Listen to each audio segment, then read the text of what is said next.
Be a good kid and subscribe. Spoilers ahead, watch out. The movie begins with a young girl named Salah. She is a part of a cult who lived in the forest with sisters and wives. The cult, led by the only male called the Shepherd, he had divided all women into two groups: the daughters, who were dressed in blue, and the wives, who were dressed in red. Every day, the Shepherd selects one of his wives and takes her to his room.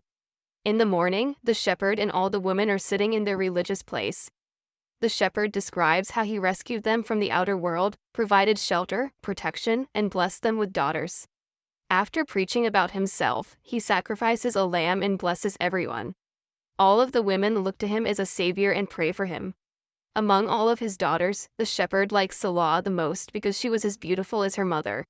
Salah wants to know about her mother, who died shortly after giving birth to her.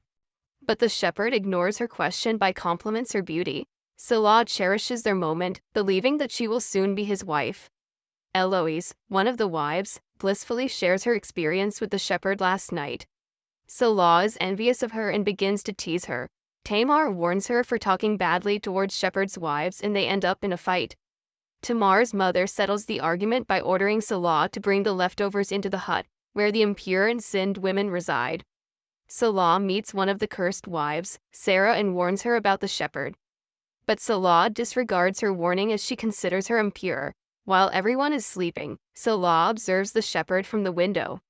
She sees the Shepherd sticks his fingers into Eloise's mouth. The next day, Salah is given the job of watch over the flock of sheep. She had her first period there, and she is terrified because periods are considered impure among the cult. In her terror, she kills a sheep.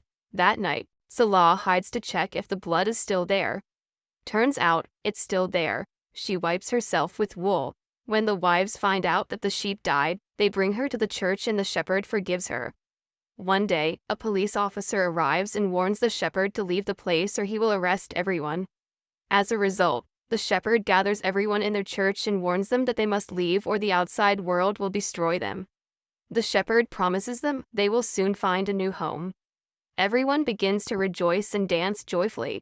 Salah is sad since she does not want to leave the place. The Shepherd promises her that they will find a new home, just like they did before.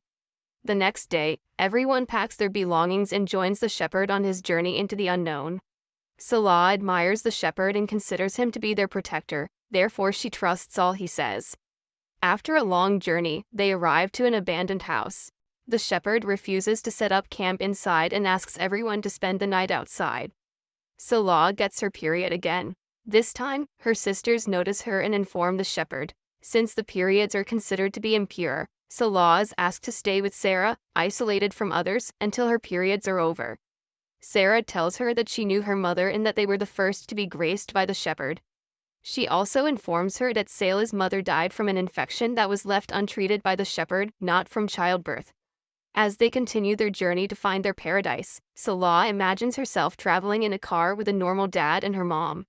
She fantasizes about the life she may have had if she had been born into a normal family.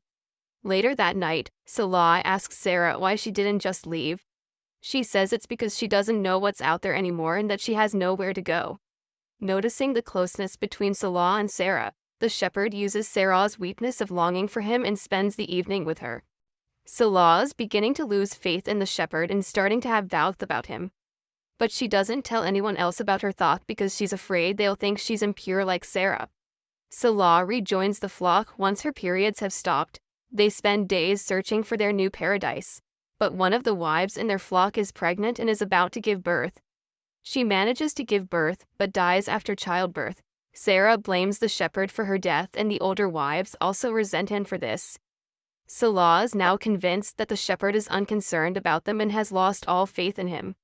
Sarah decides to go her own way while the flock continues their journey. When Salah invites her to come with them, Sarah confesses that the baby the woman had earlier is a boy, and that the Shepherd had abandoned the child to die. This is why there are no males in the flock, because the Shepherd kills them all. The flock have been traveling for days and have yet to find the paradise promised by the Shepherd. Tamar advises them to take the opposite route. However, as the Shepherd loses patience, he begins to beat his daughter. The others had no choice but to follow the Shepherd into the unknown, despite their fears. After going through so much, the flock has finally arrived at their new home, which the shepherd refers to as Eden. On the first day, the shepherd baptizes the sisters to welcome them into their new home. The shepherd invites Salah into his tent at night and gets intimate with her. When the sisters wake up in the morning, they discover that the wives are missing. They rush to the lake and discover that the shepherd has drowned all of the wives and plans to take the sisters as his next brides, starting with Salah. What a sick man! Salah has seen the true identity of the shepherd and she rejects his proposal. She doesn't want to be his wife in his grace. When the police officers arrive near a lake, they discover many dead women lying still. They also find the shepherd's dead body up in the mountain. Salah and her sisters appear to have killed the shepherd after learning that he had murdered their mothers. The sisters will now begin a new life on their own terms, with the ability to choose what they want to do with their lives. Like and subscribe. See you on the next videos.